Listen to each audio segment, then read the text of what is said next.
विद्यार्थी मित्रों, આગળના પીરિયડમાં આપણે 14 દાખલા સુધી જોયેલું. હવે આજે 15મા દાખલાથી આપણે શરૂઆત કરીએ. દાખલા નંબર 15. હવે એની રકમ આ રીતે આપેલી છે: 5 ચોકટના પત્તા, 200 ગુલામ, રાણી, રાજા અને એકો એ તમામના મુખ નીચેની તરફ રાખીને સરખી રીતે ચીપેલા છે. પછી એક પત્તું યાદચ્છિક રીતે ખેંચવામાં આવે છે. તે પત્તું રાણીનું હશે તેની સંભાવના શું છે? ત્યારબાદ જો રાણીને કાઢીને એક બાજુએ મૂકવામાં આવે અને બીજું પત્તું ખેંચવામાં આવે તો તે એકો હોય અને રાણી હોય તેની સંભાવના કેટલી? અહીં આપણને ચોકટના 5 પત્તા આપેલા છે, એટલે પ્રયોગના કુલ પરિણામોની સંખ્યા થશે 5. અહીં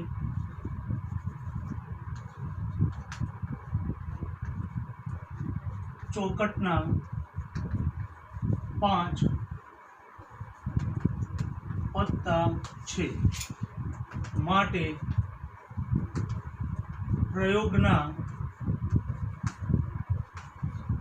કુલ પરિણામોની સંખ્યા બરાબર 5. હવે આપણને પહેલું આપેલું છે કે ખેંચેલું પત્તું એ રાણીનું છે એની સંભાવના આપણે શોધવાની છે. આ પહેલું આપ્યું છે એને આપણે ઘટના એ તરીકે લઈએ. ધારો કે ઘટના એ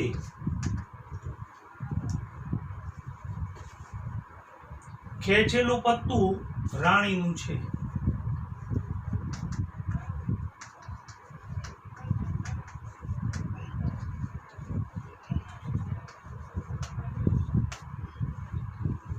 હવે અહીં તમને ચોકટના 5 પત્તા આપેલા છે: 200 ગુલામ, રાણી, રાજા અને એકો. તો આ બધામાં રાણીનું પત્તું કેટલું છે? 1. માટે ઘટના એ ઉદ્ભવવા માટેના પરિણામોની સંખ્યા થશે 1. અહીં રાણીનું પત્તું 1 જ છે, માટે ઘટના એ ઉદ્ભવવાના પરિણામોની સંખ્યા કેટલી થશે? 1. કારણ કે અહીં ચોકટના જે 5 પત્તા આપેલા છે એમાં રાણીનું પત્તું કેટલું છે? 1 જ. માટે ઘટના એ ઉદ્ભવવા માટેના પરિણામોની સંખ્યા 1 થશે. હવે ઘટના એની સંભાવના. ઘટના એની સંભાવનાને આપણે કઈ રીતે દર્શાવીએ છીએ? P of A. P of A બરાબર ઘટના એ ઉદ્ભવવા માટેના પરિણામોની સંખ્યા 1 અને ભાગ્યા કુલ પરિણામોની સંખ્યા 5. એટલે ઘટના એની સંભાવના P of A બરાબર કેટલી આવશે? 1/5. હવે આગળ શું કહે છે જુઓ. રાણીને કાઢીને એક બાજુએ મૂકવામાં આવે છે. રાણીને કાઢીને એક બાજુએ મૂકવામાં આવે છે. હવે ચોકટના કુલ પત્તા કેટલા છે? 5. એમાંથી રાણીનું પત્તું આપણે કાઢી લઈએ છીએ, તો બાકી કેટલા પત્તા વધ્યા? 4. એટલે પ્રયોગના કુલ પરિણામોની સંખ્યા થશે 4.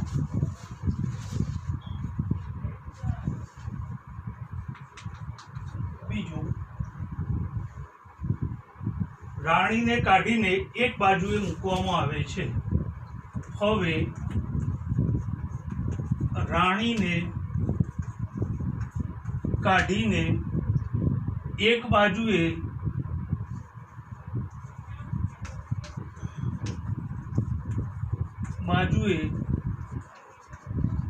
મૂકવામાં આવે છે, માટે પ્રયોગના કુલ પરિણામોની સંખ્યા 5 માંથી 1 બાદ કરી દો એટલે કેટલા થશે? 4. પ્રયોગના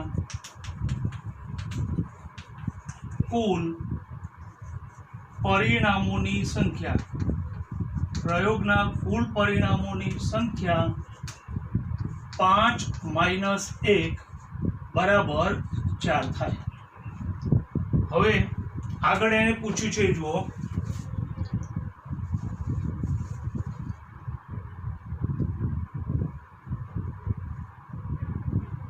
હવે ખેંચેલું પત્તું એકો હોય અને રાણી હોય એની આપણે સંભાવના શોધવાની છે.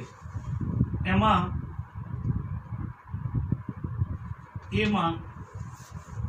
ખેંચેલું પત્તું એકો હોય એ ઘટનાને આપણે બી તરીકે લઈએ. ધારો કે ઘટના બી, ખેંચેલું પત્તું એ એકો હોય.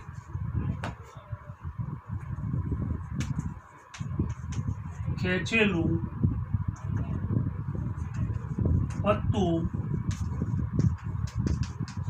એકો છે. ખેંચેલું પત્તું એકો છે એ ઘટનાને આપણે બી કહી દઈએ. હવે 4 પત્તા બાકી રહ્યા, રાણી સિવાયના 4 પત્તા બાકી રહ્યા. એમાં એકાનું પત્તું કેટલું છે? 1 જ. એટલે ઘટના બી ઉદ્ભવવા માટેના પરિણામોની સંખ્યા થશે 1. ઘટના બી ઉદ્ભવવાના પરિણામોની સંખ્યા બરાબર 1. અને માટે ઘટના બી ની સંભાવના P of B બરાબર, ઘટના બી ની સંભાવના P of B બરાબર ઘટના બી ઉદ્ભવવા માટેના પરિણામોની સંખ્યા ભાગ્યા કુલ પરિણામોની સંખ્યા. હવે કુલ પરિણામોની સંખ્યા કેટલી છે? 4. એટલે ઘટના બી ઉદ્ભવવા માટેના પરિણામોની સંખ્યા 1 અને ભાગ્યા કુલ પરિણામોની સંખ્યા 4. એટલે ઘટના બી ની સંભાવના P of B બરાબર 1/4. ચાલો, પછી બીમાં આપણને આપેલું છે સ્મોલ બી. એમાં આપણને આપેલું છે કે ખેંચેલું પત્તું રાણી હોય, મતલબ ખેંચેલું પત્તું રાણીનું છે એ ઘટનાની આપણે સંભાવના શોધવાની છે. એ ઘટનાને આપણે સી તરીકે લઈ લઈએ. ધારો કે ઘટના સી, ખેંચેલું પત્તું રાણીનું છે. ખેંચેલું પત્તું રાણીનું છે.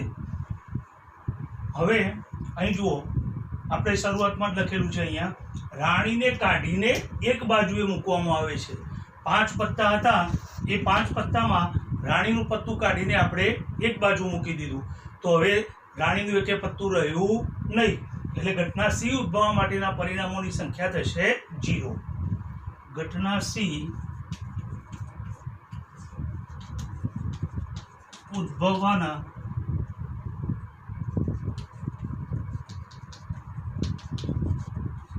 પરિણામોની સંખ્યા બરાબર 0. કારણ કે રાણીનું પત્તું આપણે કાઢીને એક બાજુએ મૂકી દીધું. 5 પત્તા હતા, એમાંથી રાણીનું પત્તું કાઢી લીધું. એટલે હવે રાણીનું પત્તું વધ્યું નહીં, એક પણ રાણીનું પત્તું નથી. માટે ઘટના સી ઉદ્ભવવા માટેના પરિણામોની સંખ્યા 0. હવે ઘટના સી ની સંભાવના, ઘટના સી ની સંભાવના P of C બરાબર ઘટના સી ઉદ્ભવવા માટેના પરિણામોની સંખ્યા 0 ભાગ્યા કુલ પરિણામોની સંખ્યા 4. અને 0/4 એટલે કેટલા થાય? 0. ઘટના સી ની સંભાવના P of C બરાબર 0.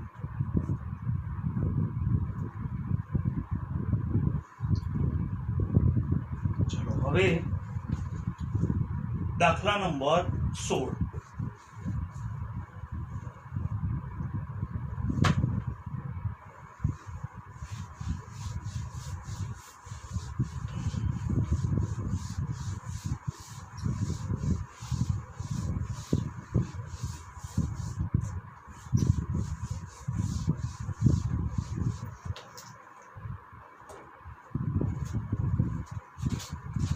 રકમ આ રીતે આપેલી છે. ખામીવાળી 12 પેન આકસ્મિક રીતે 132 સારી પેનની સાથે બળી ગઈ છે. ખામીવાળી 12 પેન 132 સારી પેનની સાથે બળી ગઈ છે. હવે પેનને જોઈને જ કહી શકાય નહીં કે ખામીવાળી છે કે ખામી વગરની છે. હવે આ જથ્થામાંથી એક પેન યાદચ્છિક રીતે બહાર કાઢવામાં આવે છે. તો કાઢવામાં આવેલી પેન એ ખામી રહિત છે, મતલબ કે ખામી વગરની છે, એની આપણે સંભાવના શોધવાની છે. ચલો, અહીં પેનની કુલ સંખ્યા ખામીવાળી કેટલી છે? 12, અને સારી કેટલી છે? 132. એટલે 12 અને 132નો સરવાળો કરવાનો એ પેનની કુલ સંખ્યા થશે, અને પેનની કુલ સંખ્યા એ આપણા પ્રયોગના કુલ પરિણામોની સંખ્યા થશે.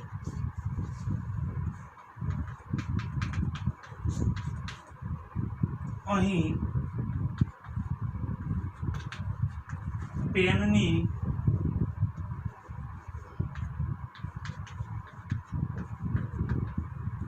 કુલ સંખ્યા 12 ખામીવાળી છે અને 132 સારી છે. એટલે 12 + 132 બેનો સરવાળો કરો. 2 2 4, 3 1 4, 1 એટલે 144. પેનની કુલ સંખ્યા કેટલી થઈ? 144.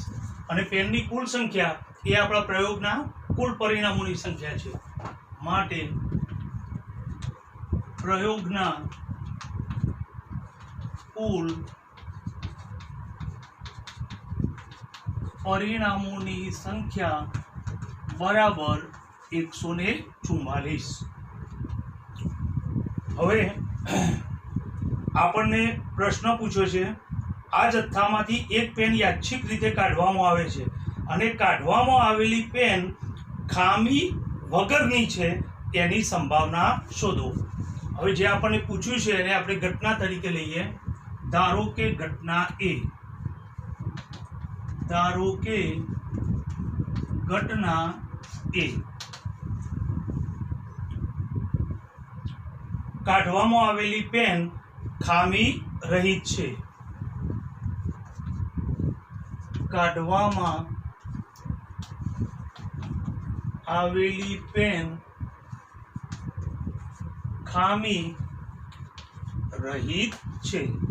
હવે અહીં પેનોમાં 12 પેન ખામીવાળી છે અને 132 સારી પેન છે, મતલબ ખામી વગરની છે. તો અહીં આપણને શું પૂછેલું છે? ખામી રહિત પેનની સંભાવના આપણે શોધવાની છે. તો ખામી વગરની પેન કેટલી છે? 132. એટલે ઘટના એ ઉદ્ભવવા માટેના પરિણામોની સંખ્યા થશે 132. અહીં લખીશું આપણે ખામી રહિત પેનની સંખ્યા 132 છે. ખામી રહિત પેનની સંખ્યા 132 છે. માટે ઘટના એ ઉદ્ભવવા માટેના પરિણામોની સંખ્યા થશે 132. માટે ઘટના એ ઉદ્ભવવા માટેના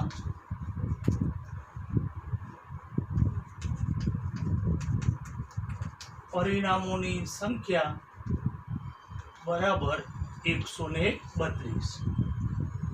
હવે ઘટના એની સંભાવના. ઘટના એની સંભાવના P ઓફ A બરાબર ઘટના એ ઉદ્ભવવા માટેના પરિણામોની સંખ્યા 132 અને ભાગ્યા કુલ પરિણામોની સંખ્યા 144. હવે આપણે જાણીએ છીએ 144 એ 12નો વર્ગ છે, એટલે આ બંનેને 12 વડે ભાગી શકાશે. 12 એકા 12, એટલે એક વધ્યો, ફરીથી 12 એકા 12, એટલે ઉપર આવશે 11.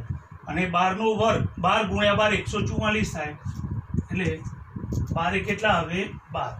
તો માટે ઘટના એની સંભાવના P ઓફ A બરાબર 11/12. મિત્રો, તમને ના આવડતું હોય છેદ ઉડાડતા તો આ રીતે તમે 2 વડે ભાગ ચલાવીને પણ છેદ ઉડાડી શકો. 2 કેટલા આવશે? 66. અને 2 કેટલા આવશે? 72. બરોબર. ફરીથી પાછા તમે 2 ભાગ ચલાવશો એટલે આગળ ભાગ ચાલશો એટલે આ જ જવાબ આવશે. તો આ રીતે પણ તમે ભાગ ચલાવી શકો અને આ રીતે પણ તમે ભાગ ચલાવી શકો.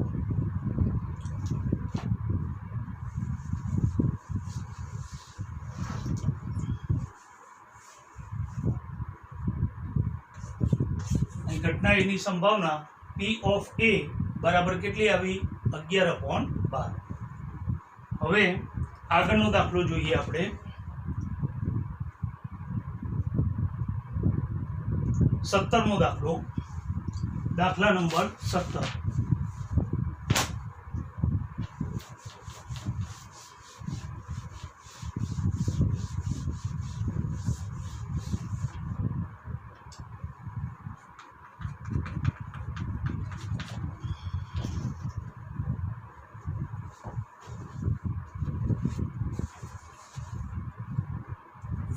વીજળીના ગોળાઓનો જથ્થો 4 ખામીયુક્ત ગોળા ધરાવે છે.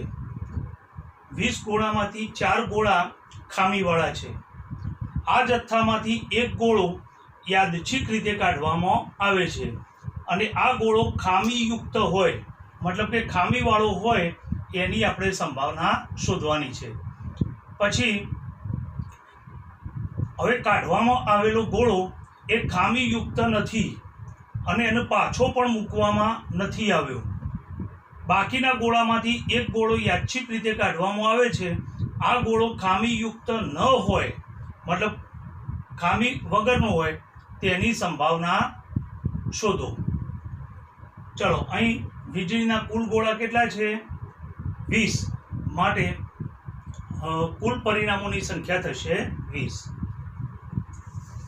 અહીં વીજળીના ગોળાની સંખ્યા 20 છે. માટે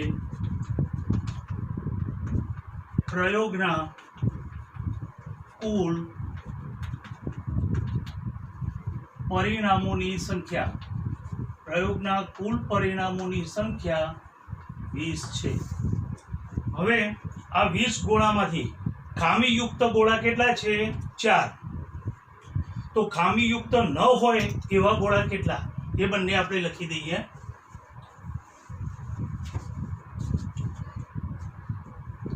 ખામીયુક્ત ગોળાની સંખ્યા 4. અહીં ખામીયુક્ત ગોળાની સંખ્યા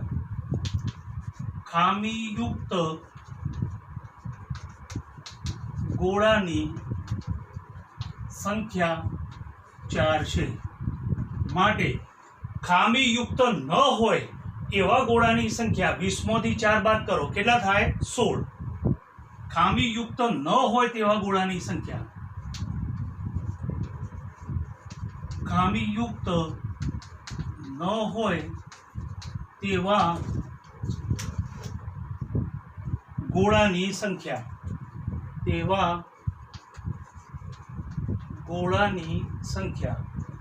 20 - 4 બરાબર 16. કુલ 20 ગોળા છે, એમાંથી ખામીયુક્ત કેટલા છે? 4. તો ખામીયુક્ત ન હોય એવા ગોળા કેટલા? તો 20માંથી આ 4 ખામીયુક્ત બાદ કરો એટલે 16 ગોળા ખામીયુક્ત ન હોય તેવા ગોળા છે. હવે આપણને પહેલું પૂછ્યું છે, કાઢવામાં આવેલો ગોળો ખામીયુક્ત હોય તેની સંભાવના કેટલી? બહાર કાઢવામાં આવેલો ગોળો ખામીયુક્ત હોય તેની સંભાવના કેટલી? એટલે પહેલું છે એને આપણે ઘટના A તરીકે લઈએ. ધારો કે ઘટના A, કાઢેલ ગોળો ખામીયુક્ત છે.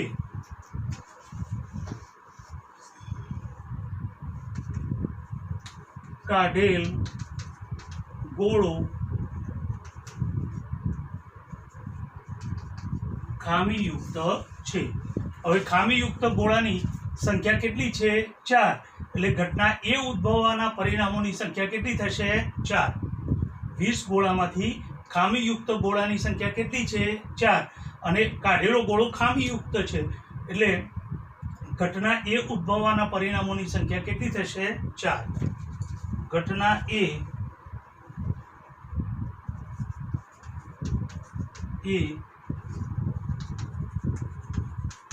ઉદ્ભવવાના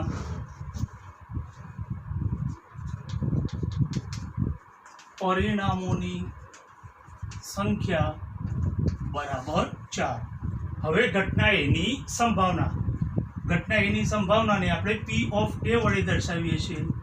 ઘટના એની સંભાવના P ઓફ A બરાબર ઘટના એ ઉદ્ભવવા માટેના પરિણામોની સંખ્યા અને ભાગ્યા કુલ પરિણામોની સંખ્યા. ઘટના એ ઉદ્ભવવા માટેના પરિણામોની સંખ્યા કેટલી છે? 4. અને કુલ પરિણામોની સંખ્યા કેટલી છે? 20. અહીં આપણે ભાગ ચલાવીએ. 4 પંચા 20. એટલે ઘટના એની સંભાવના P ઓફ A બરાબર ઉપર 1 અને નીચે 5 એટલે 1/5. ઘટના એની સંભાવના P ઓફ A બરાબર 1/5. હવે બીજું આપણને રકમમાં આગળ આવું આપેલું છે. કાઢવામાં આવેલ ગોળો ખામીયુક્ત નથી અને તેને પાછો મૂકવામાં પણ આવ્યો નથી. કાઢવામાં આવેલો ગોળો ખામીયુક્ત નથી અને તેને પાછો પણ મૂકવામાં આવ્યો નથી. હવે કાઢવામાં આવેલ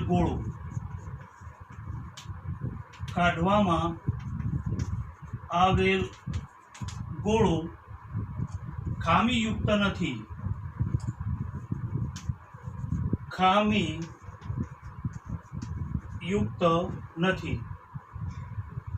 અને તેને પાછો મૂકવામાં પણ નથી આવ્યો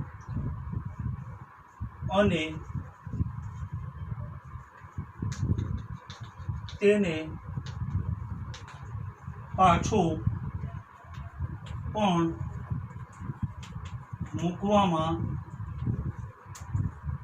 આવ્યો નથી. ખામીયુક્ત નથી અને તેને પાછો પણ મૂકવામાં આવ્યો નથી. હવે ગોળાને પાછો મૂક્યો નથી. કુલ ગોળા કેટલા હતા? 20. એમાંથી એક ગોળો આપણે કાઢ્યો અને એને પાછો મૂક્યો નથી. તો પ્રયોગના કુલ પરિણામોની સંખ્યા 20માંથી 1 બાદ થાય એટલે કેટલા થશે? 19. પ્રયોગના કુલ પરિણામોની સંખ્યા 20 ગોળા હતા, એમાંથી એક બહાર કાઢ્યો, ખામીયુક્ત નથી એવો ગોળો બહાર કાઢ્યો અને એને પાછો પણ મૂકવામાં આવ્યો નથી. એટલે 20માંથી 1 બાદ કરો એટલે કુલ પરિણામોની સંખ્યા થશે 19. હવે કાઢવામાં આવેલ ગોળો ખામીયુક્ત નથી. હવે ખામીયુક્ત ન હોય એવા ગોળાની સંખ્યા કેટલી છે? 16. અને એ ગોળો આપણે પાછો મૂકતા નથી. એટલે ખામીયુક્ત ન હોય એવા ગોળાની સંખ્યા હવે કેટલી થશે? 16માંથી 1 બાદ કરો એટલે કેટલી થશે? 15. કારણ કે ગોળો આપણે પાછો મૂકતા નથી. હવે ખામીયુક્ત ન હોય તેવા ગોળાની સંખ્યા. હવે ખામીયુક્ત ન હોય તેવા ગોળાની સંખ્યા. ખામીયુક્ત ન હોય એવા ગોળાની સંખ્યા 16 છે અને એમાંથી આપણે પાછો એક કાઢી લઈએ છીએ. ખામીયુક્ત ન હોય એવો ગોળો શું કરીએ છીએ? કાઢી લઈએ છીએ. એટલે 16માંથી 1 બાદ કરો એટલે કેટલા રહેશે? 15. ખામીયુક્ત ન હોય તેવા ગોળાની સંખ્યા બરાબર 15. હવે જે પૂછ્યું છે એની આપણે સંભાવના શોધી કાઢીએ. કાઢેલો ગોળો ખામીયુક્ત ન હોય તેની સંભાવના કેટલી? હવે એને ઘટના બી તરીકે લઈએ. ધારો કે ઘટના બી, કાઢેલ ગોળો એ ખામીયુક્ત નથી.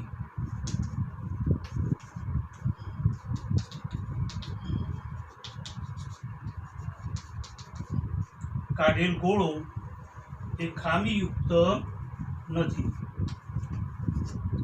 હવે ખામીયુક્ત ન હોય એવા ગોળાની સંખ્યા કેટલી છે? 15. એટલે ઘટના બી ઉદ્ભવવા માટેના પરિણામોની સંખ્યા થશે 15. ઘટના બી ઉદ્ભવવાના પરિણામોની સંખ્યા